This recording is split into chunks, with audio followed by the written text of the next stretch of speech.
As you can see, we have a few guitars set up here. A couple of them belong to the store, and a couple belong to me. And what I'm going to do is just kind of demonstrate on all of them. They're set up different, so the knee levers and the pedals work different on mine than what these do. So I have to get my head straight when I get on those ones, so, so I know what my legs are going to do. But they all have pedals that change the string tones, and they all have knee levers, and we have 4 levers going side to side and 1 going up, so we have five levers on some of them just got 4. And these ones are on these guitars I can adjust all my levers and all my pedal heights and everything just from sitting at the guitar. Everything's got wheels on it, so you can just adjust your heights. The older ones you had to get your crescent wrench out and your screwdriver and make the adjustments that way. Do it 3 times before you got it right. And some of the new features on them are they're getting pretty fancy with some stuff. Like this one has I can change the pickup without any problem, and put a different sounding pickup or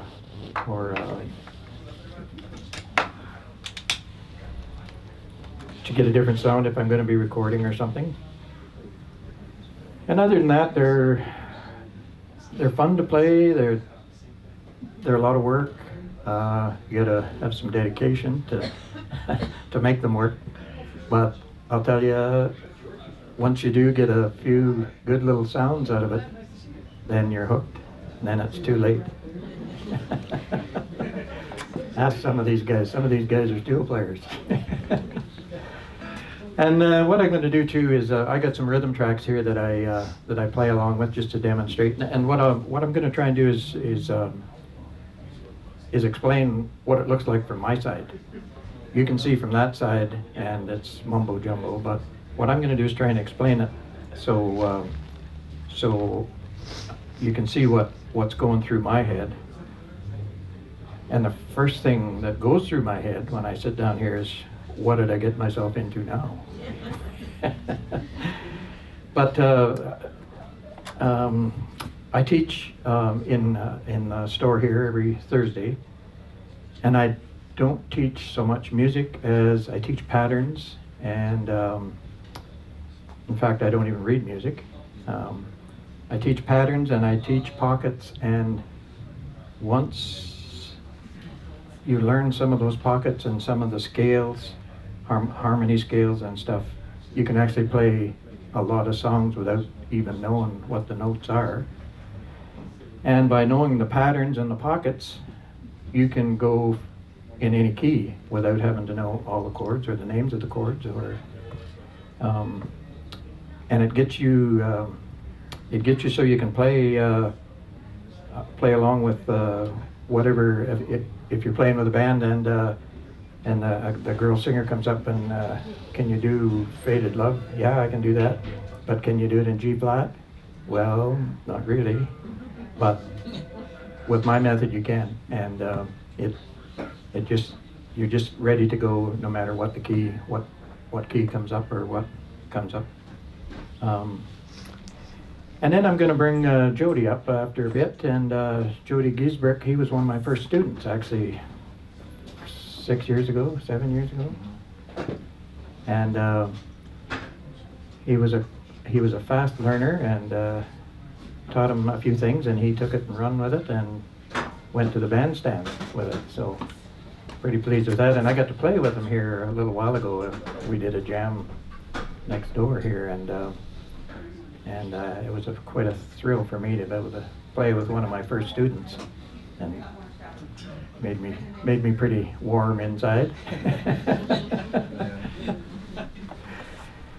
So yeah, and I'll get Jody up in a bit, and we'll just we'll swap some stuff back and forth. And I write my own rhythm tracks. I use Band in the Box and write my own rhythm tracks, and I always try and play with rhythm tracks, or if I'm practicing and don't have tracks, I'll use a metronome so my timing stays as good as it can be. That's one of the biggest problems with the steel is the timing, and because when your timing's out, then your intonation is out, and it just goes from bad to worse when that starts happening. So, but what we're going to go through, I'm just going to kind of explain a few little tips that I use when we're playing in a certain key. Oh, and by the way, I use the Nashville number system, so lots of times I don't even know what the name of the chord is I'm playing. I know the number, but I don't know the name of the chord. But what I do is play in, I teach pockets of chords, and say we're playing in the key of G, and G's like an ordinary guitar on the 3rd fret. And then with the 10 strings, we have 4 different grips that we can use to get that G chord. To get the C chord, all I have to do is press the B, or the A and the B pedal, and that gives me a C major chord, or the 4 chord, and then always up 2 from the 4 chord is the 5 chord, or the D chord. So I have a triangle, G, C, and D, that I can play all day there if I want. So when I get in that triangle, and that's what I do when I sit down to a song that I'm not familiar with, and I'm gonna sit in with somebody, that's where I go. That's my safe spot, and I start there and then build everything from there. I can go up to 10 AB, which gives me another G major chord, and down 2 frets and no pedals gives me the C chord, and up 2 gives me the D chord. So I have another triangle there, and we go 12 frets up, we have another triangle. So I can play between all those places. And then if I go up 3 frets from the G chord and add an A pedal and an F lever, that gives me that G major chord again. So by adding levers and pedals and subtracting levers and pedals, I can make majors, minors, sevenths, augmented, and diminished chords. And so just by learning those few little patterns, you can play pretty near any song that comes along. And if you learn the patterns and learn your neck very well, you can play it in any key. Maybe you're going to do this later. I wondered if you tell us what each of the pedals do. Okay. And how to get a minor chord. Okay. A bit, so when we see you playing, I can kind of put them together. Okay, yeah. We have 4 pedals on here. 2 of them we use quite a lot. The 3rd one we don't use very much. We should use it more. We don't use it. It takes a lot of learning to do it, and I haven't spent the time on it. The 4th pedal is the Franklin pedal, which Paul Franklin come up with for some of his licks, and it hasn't really caught on that well with some people. Some people use it a bit. Do you have a Franklin pedal? Yeah, and use it a lot? No, me either. I haven't found a place where I can't just drop the bar or do something else to make what I want to do there. But anyway, someday I might spend some time and learn that. But what like I said before, we're tuned to an E9 chord, and we have 4 different string grips that are all an E major chord. So by changing the strings with the pedals, if we push both A and B pedal down and use those 4 different string grips, that gives us 4 different A chords. And to get the B chords, 2 frets up from the A chord. So right there in those 3 chords, we have 12 different places that we can play just without even getting started really. So we can play on any one of those 4 string grips in any 3 of those positions, and it gives you that major chord again. If we want to play a 7th chord, for instance, so we're in the key of C, and the song's gonna change to the F chord. We can play a C7 to get to the F chord. We don't have to. We can. It's just something we can do or choose to do or not to do. So if we're in the C chord on fret 3 with pedals A and B down, we can go down 2 frets and release the A pedal and bring in the D lever, which lowers the E strings, the 4 and 8 strings, from an E to an E flat. So by adding that E flat lever and the B pedal, that gives us a C7 on all those 4 different string grips. And then we're going to resolve to the F chord, so it's right there. So if you were using that in a song,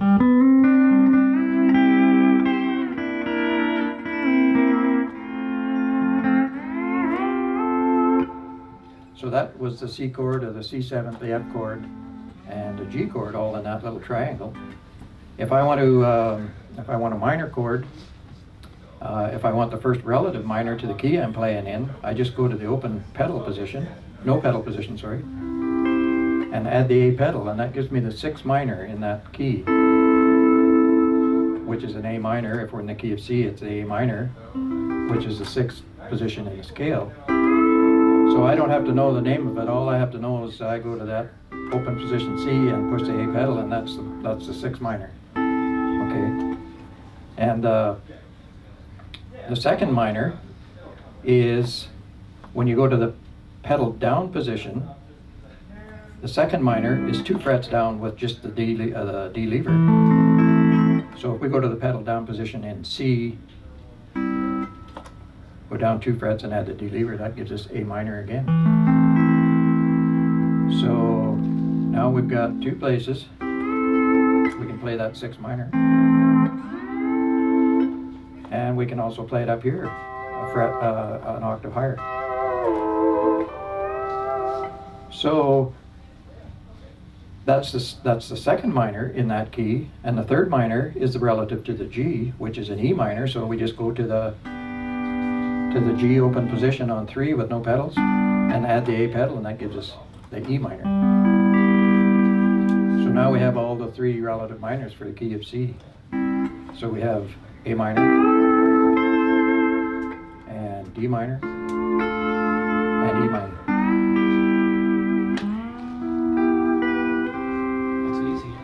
It's easy, yeah. But that's, just by learning those few little tricks or those little patterns, then that gives you a whole tool chest of stuff, I'll tell you. And another thing that you can, when you get fooling around with minors, you'll find that you can substitute minors and 7ths. And that really gives you some interesting stuff. And you can substitute minors and 6ths. And really gives you some interesting stuff. And as long as you don't dwell on a note that sounds odd, then it's not wrong. If you're just going by it, you're just using it to get somewhere, then it's all it is just a little bit of tension. It's not wrong. It just makes you feel that the music's going somewhere, and it has to go somewhere because it doesn't sound very good where it is. So you have to get to a better place. So when you're playing those kind of minors and 7ths, if we're in to get that C7th again from the pedal down position, if we just go down to the 7th, it sounds okay. But we can hit a 9th and a 6th on the way by and make it sound pretty good.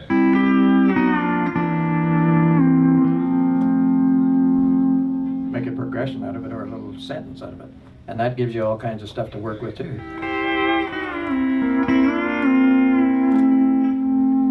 And depending on how you release the pedals, whether you release the lever first or the pedal first, There's no rules for that. That's your decision, and it makes different sounds no matter what you do. I'll release the pedal first this time. So all kinds of stuff, and so that covers the three relative minors in the key. And when you get starting to substitute those for the sevenths, then that gives you 6 different places. So it all adds up to, we start with little building blocks, and it all adds up to pretty accomplished tune when you're done. But by learning a little bit at a time, then you can, and you don't have to keep everything sorted in your head either. All you have to know, once your hands learn and your fingers learn those patterns, your brain has nothing to do anymore, which is okay.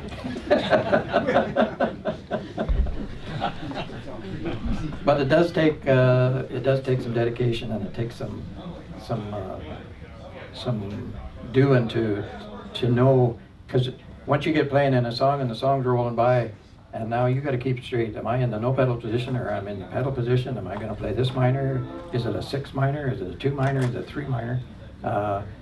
And when you're playing ad lib and you hear this minor coming along, the first one you try is the 6 minor, and that doesn't work. Maybe it's a 2 minor, so then you can go to the 2 minor and then the 3 minor. But 90% of the time it's going to be the 6 minor in the 4/4 country tunes. That's what it's going to be. So, but you have to keep straight in your head whether you're in a no pedal position or a pedal position. And sometimes you'll start in a pedal position, pedal down position, and you'll hear that minor coming, and the singer's going to go down to hit the minor, and you don't want to mess with her down there because you're in trouble if you do. So you might want to just slide up to this minor and keep out of her way. When she's down, she's got her voice down there, so that keeps you out of her way if she's going down. So that's the things you got to kind of listen for.